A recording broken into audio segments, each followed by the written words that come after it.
आप सबको पता है कल ही जो है वो पाकिस्तान क्रिकेट बोर्ड के चीफ सिलेक्टर वहाब रियाज ने स्क्वाड का ऐलान किया, जो कि ऑस्ट्रेलिया टूर है पाकिस्तान का। वहां पर तो हारिस रऊफ मिस भी रहे और काफी क्रिकेट फैंस की तरफ से मुझे बहुत ज्यादा आ रहे थे कि यार हारिस रऊफ क्यों शामिल नहीं है, क्या कोई मसला है। और काफी क्रिकेट फैंस तो गुस्सा भी हो गए थे कि जानबूझकर आकिब जावेद जो है वो ये सब करवा रहा है, जानबूझकर ताकि पीएसएल में बेहतरीन कारकर्दगी दिखाएं हारिस रऊफ, वहां पर इंजर्ड नहीं हो जाए। तभी इसको लेकर जो है वो इसमें सारी आकिब जावेद की खेल है, आकिब जावेद ही मना कर रहा है। लेकिन आज आकिब जावेद ने भी एक प्रेस रिलीज में जो है वो अपना वहां पर सीधा सीधा जहां पर उनसे क्वेश्चन हुआ कि आपने शायद रोका है उन्हें टेस्ट सीरीज खेलने के लिए, तो आकिब जावेद ने कहा मैंने नहीं रोका, मैं किसी प्लेयर को भी नहीं रोक सकता कि भाई आप जाकर वहां पर टेस्ट सीरीज खेलें। और दूसरी तरफ वहाब रियाज ने भी बड़ा जोर लगाया कि हारिस रऊफ को टीम में शामिल किया जाए, लेकिन हारिस रऊफ ने खुद ही इनकार कर दिया था कि भाई साहब मैं नहीं खेल रहा। फिर आकिब जावेद ने कहा कि हम किसी को रोक नहीं सकते।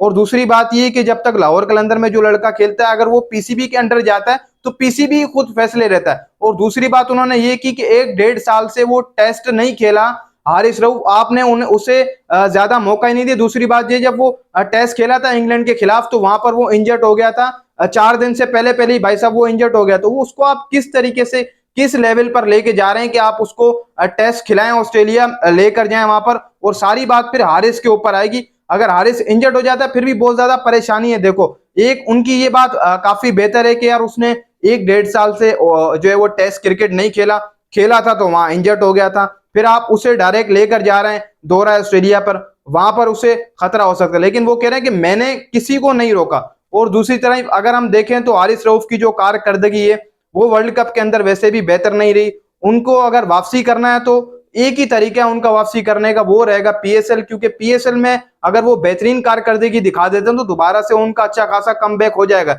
लेकिन फिलवक्त उनकी कोई कारकर्दगी नहीं है। वर्ल्ड कप के अंदर 550 आप रन देकर वहां पर आ गए। फिर टेस्ट सीरीज के लिए मनाया भी था वहाब रियाज ने। लेकिन एक चीज जो यहाँ पर मुझे लगी ना कि यार आप शाहीन को भी यहाँ पर रेस्ट दे देते, आप अब्बास को लेके आते यहाँ पर। दूसरी बात ये कि आप डोमेस्टिक जैसे इस तरीके से आपने हारिस रऊफ बाहर हुआ तो आपने मीर हमजा की तरफ डोमेस्टिक में देखा, ठीक हो गया, बेहतरीन काम किया, आप डोमेस्टिक की तरफ निगाहें डाल रहे हो। दूसरी बात ये कि टेस्ट का अलग स्क्वाड होना चाहिए, वनडे का अलग होना चाहिए, T20 का अलग होना चाहिए। हमारे तकरीबन 2 साल से जो है वो सारे स्क्वाड यही थे और प्लेइंग 11 में भी सेम थी। टेस्ट में भी वही प्लेइंग 11, वनडे में भी वही प्लेइंग 11, ओडीआई के अंदर भी वही प्लेइंग 11। ऐसा नहीं होना चाहिए। फिर डोमेस्टिक क्रिकेट को आप पांव के नीचे रोल रहे हैं, डोमेस्टिक की तरफ आप देख नहीं रहे।